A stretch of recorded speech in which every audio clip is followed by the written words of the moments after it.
Hello, I'm Dr. Priya Hasan from Maulana Azad National Urdu University in Hyderabad, and today I'll be talking to you about Betelgeuse. Betelgeuse has been a lot in the news of late, and basically I'll be telling you what this whole story was all about.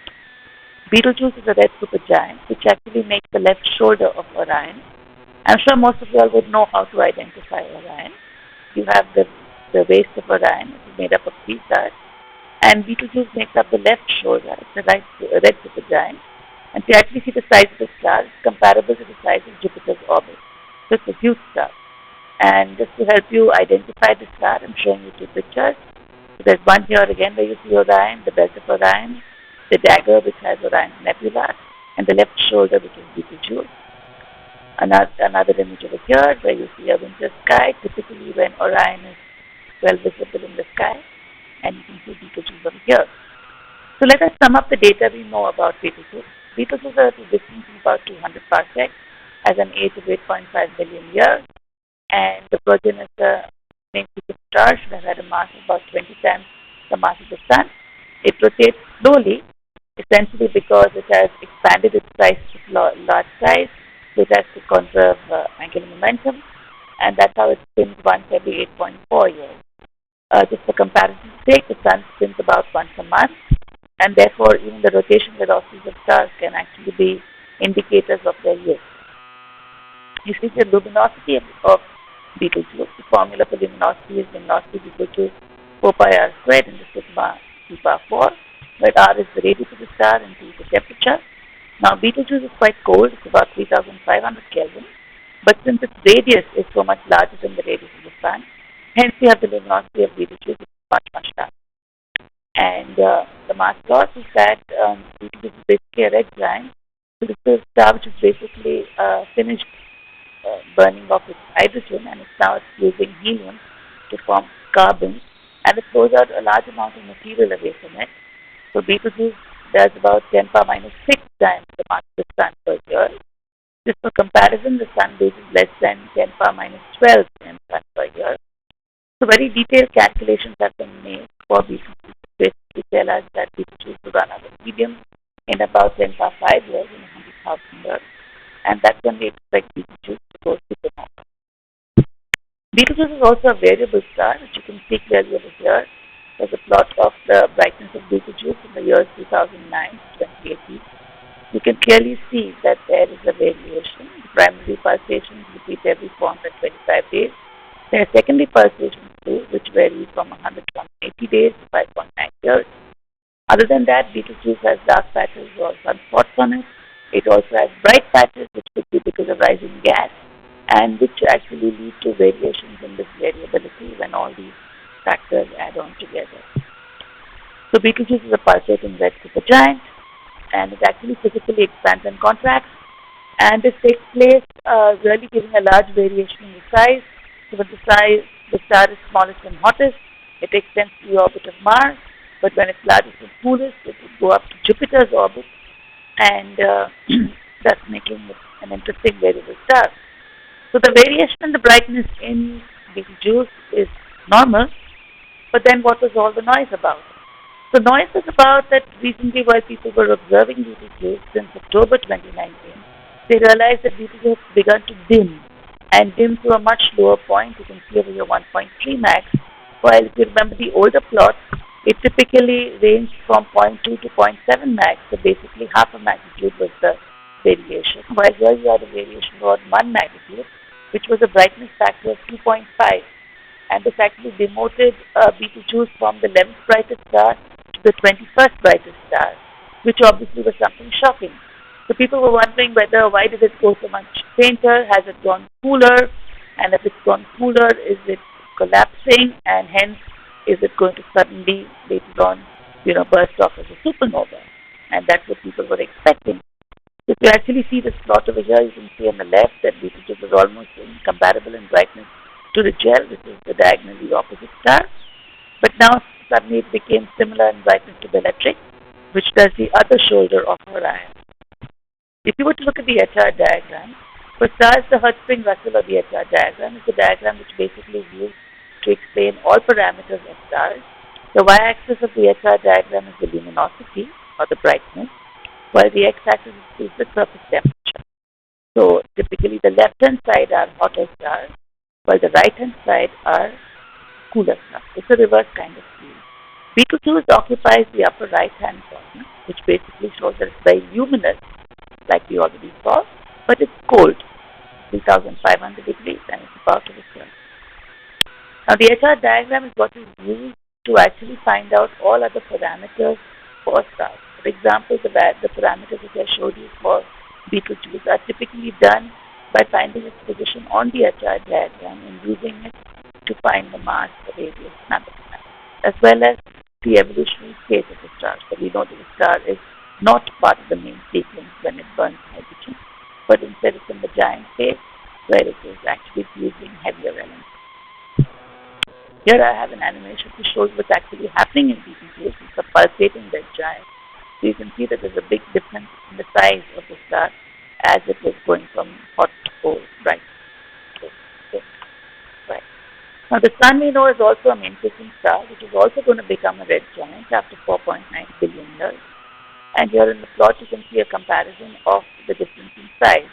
So on the left you can see the sun is a main-fixing star, and here the big red blob is the sun, which is a red giant.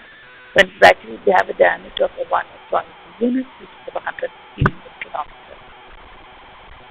But what is actually Betelgeuse red boom? So at that distance, it's pretty far away from us, 200 parsecs, to remember. It will be bright, it will be as bright as the full moon. But as it's too far away from us, it will not hurt us. And then it's expected to be 10 power 5 years afterwards, right? So what it will do is it will actually throw out tons of matter in all directions at a decent fraction of the speed of light. It will create a shock wave, which would take approximately 6 million years to recharge at 13 kilometers per second. But lucky for us, the shock will stop outside the Earth's orbit. Now, these are very detailed calculations that have been done by people in which we have quite a bit of confidence, and these calculations actually tell us the killer zone is about 10 parsecs. So if the Earth were to have a star going supernova at 10 parsecs, that would be really dangerous. But something like 200 parsecs is nothing much to worry about. Now we'll say nothing much to worry. But let's go back to this. So like I mentioned, based on the HR diagram and our good understanding of stellar astrophysics, evolutionary tracks were made for Betelgeuse, which actually told us it would go supernova in 10 power 5 years. And hence the present observations which we had at the beginning of Betelgeuse obviously required some kind of explanation. So we had a team over here from Villanova University which has been monitoring the star for more than 25 years. And they're the ones which actually reported the decline in the brightness. And they were worried about what was the basic reason for the sudden decline. So what they basically did was to do spectrophotometry. That is, you basically measure the brightness of the star in different wavelengths, the flux. And you can see over here in the graph a comparison of the flux of the star in the year 2004 and the present one. So 2004 is in red and the present one is black. And when they compare this plot, you basically see that this could just be explained with a temperature difference of 50 Kelvin. It's a very small difference, which is approximately the errors which are there in the temperature vector. And even if that amount of cooling were there, it would just explain for a fall in brightness of about less than 2 magnitudes, 0.17 magnitude. And it would definitely not be sufficient to explain the drop in brightness. And therefore the question was, what is this factor which is creating the drop in brightness? And they came to this conclusion that the possible explanation is dust. Right? Now, dust doesn't sound so exciting to us because it doesn't give us the exotic kind of explanation we're looking for. But it kind of fits into what we understand is actually happening in Betelgeuse. So Betelgeuse basically has a lot of episodic mass loss that is because of all these thermonuclear reactions taking place. It just throws off a lot of mass from the surface. And in that mass, it basically throws a lot of dust grains. And if these dust grains are of large sizes, then they'll absorb a lot of the emission coming out, which would actually cause what is called extinction. And extinction basically means the cutting off a lot of light coming from the star, which could actually decrease its brightness by the amount of the observed. And that's why the most plausible possible explanation for the dimming for Betelgeuse is that it just had a process of episodic mass loss, which basically involves a lot of large grains, dust particles, which have basically led to so much of absorption from the star, on star side. And to support this theory, here there's an image of ALMA, which basically is in millimeter sub-millimeter wavelength, where you can actually see a large amount of emission, and this is basically emission coming from dust, okay, which you can clearly see in the ALMA image. We also have an VLT image, which basically shows it's an infrared image. Infrared again is emission which you're basically going to get from dust, and you can see that there's a large amount of emission coming from the stars, which basically does indicate a large amount of gas and dust coming out from Betelgeuse, which is what it kind of fits quite well into our explanation. So that is what we actually think of what is happening on Betelgeuse. But as people continue monitoring Betelgeuse, say that from late February, you again have a rise in the brightness of Betelgeuse, which could be just a basic indicator of the normal variability which we have in Betelgeuse. But obviously, more amount of dedicated observations need to be done to Betelgeuse at various wavelengths to actually see the emissions from dust, which would be in infrared wavelengths or from the ultraviolet region, to actually study what are the physical processes that happen in Betelgeuse.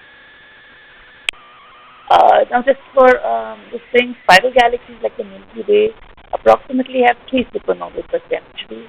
If you were to look for the last 2,000 years, we should be observing about 60 supernovae, which are younger than 2,000 years old. But we've only found about 10 of them, because obviously there's a lot of obscuration taking place in the galaxy. The most recent supernova that was observable with the naked eye was supernova 1604, which is also called Kepler's star. And after that, there have been 2 supernovae which have been observed. One is Cassiopeia A, and the other one is Galactic Center. But these have only been observable in the radio as well as the X-ray wavelength, but not in the optical wavelength. So in principle, we do expect to see supernovae. And I'd like to find out which is the expectation we have. The supernovae we expect to see is the one coming from Eta Carinae. So Eta Carinae, you can see, is a double star system, and it's far more distant than Betelgeuse. It's 10 times more distant. So the distance is about 2,300 parsecs. And you can see the star that we expect, Eta Carinae, has already blown out. It's already blown out a lot of material in the interstellar medium. And this is the most potential supernova which we expect to see in our present future. And so look out for Eta Carinae, and we will have something. So thanks a lot. I hope you enjoyed the session, and you can post all your questions, whatever you have. I'd be happy